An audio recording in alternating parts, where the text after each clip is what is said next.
Okay, we're starting Key Concept 4.1, and this whole time period that we're starting is 1450 to 1750. And really the theme here is going to be global interactions, but Key Concept 4.1 is globalizing networks of communication and exchange. So let's just jump right into it. Here's your outline. If you want to pause, get this down. Okay. We finally have arrived at a time when we can talk about true global history. From the years 1450 to 1750, the Americas and Oceania, which is Australia, New Zealand, and Pacific Islands, joined Afro-Eurasia in networks of exchange. And these encounters between the people from Europe and Americas had profound social, political, economic, demographic, and environmental effects on both sides of the Atlantic and quickly the entire world. So, the Europeans were the first ones to go cross the Atlantic to the Americas and start exchanging goods and ideas with these people. And some factors that led the Europeans to cross the Atlantic into the Americas, first of all, would be advances in European ship design and navigation.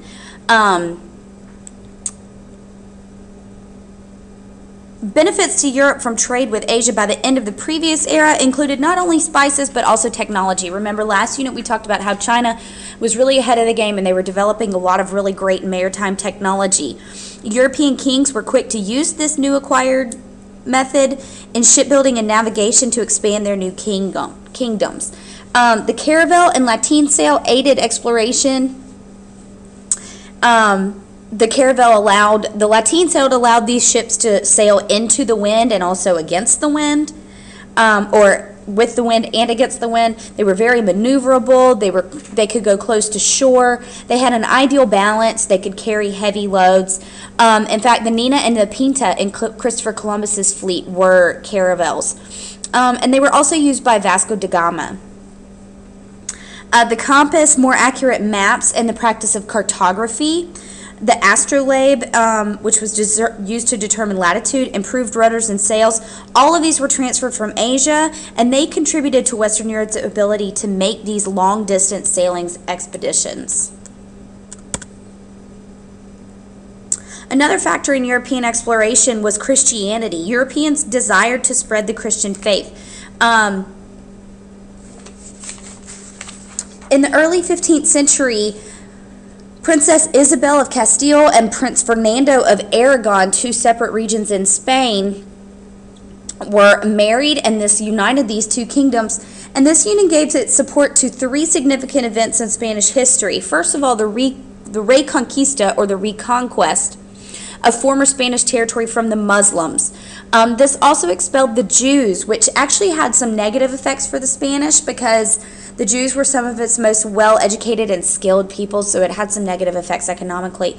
And ultimately, this marriage also led to the first voyage of Christopher Columbus. But because of this reconquest, they wanted to spread their gospel to new areas. They were motivated by the competition that they felt was coming from the Muslim faith. Spain, Portugal, and France were offering incentives to missionaries who were willing to go and spread the Roman Catholic faith. So every single one of these European explorations that were going to the Americas was carrying missionaries, multiple missionaries, that actually were planning on staying when the other people came back. We also had some changes in Christianity that were sparking additional motivation to carry the gospel. The Roman Catholic, like I said, Spain, Portugal, and France were offering incentives.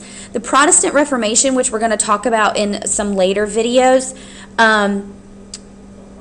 was during the early 1500s, and it caused a split with the Western Christian Church. But it also caused a renewed missionary vigor among the Catholic monarchs in Western Europe, who now saw not only the Muslims as competitors for the world's souls, but also the Protestants.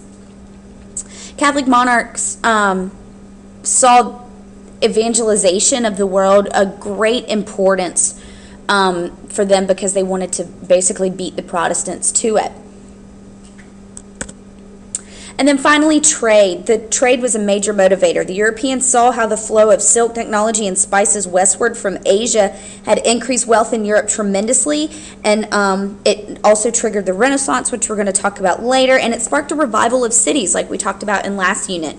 And they hoped to duplicate and increase their wealth with trade goods from the Americas. Regional trade was intensifying, in the Indian Ocean, the Mediterranean, the Sahara Desert, and Eurasia. The North Atlantic was still being crossed for fishing settlements. This continued, and it also spurred more searches for more Asian routes. Most of these goods are coming from Asia, so that's really what was pushing a lot of these European monarchs, was to get a new route to Asia. So what they would do, European monarchs would charter private companies to take silver that they had acquired from Spanish colonies in the Americas to purchase Asian goods for the Atlantic markets. The regional markets in these areas were still flourishing, and then Europeans in Asia would then just transport these goods back and forth. The East India Company is an example of a British private company that was hired to do this a lot. And what's really important to know about trade is that the whole creation and commercialization of a global economy, a true global economy, can be traced back to the global circulation of silver. And we're going to talk about silver a little bit more in just a little while. All right, we're going to stop first video right there.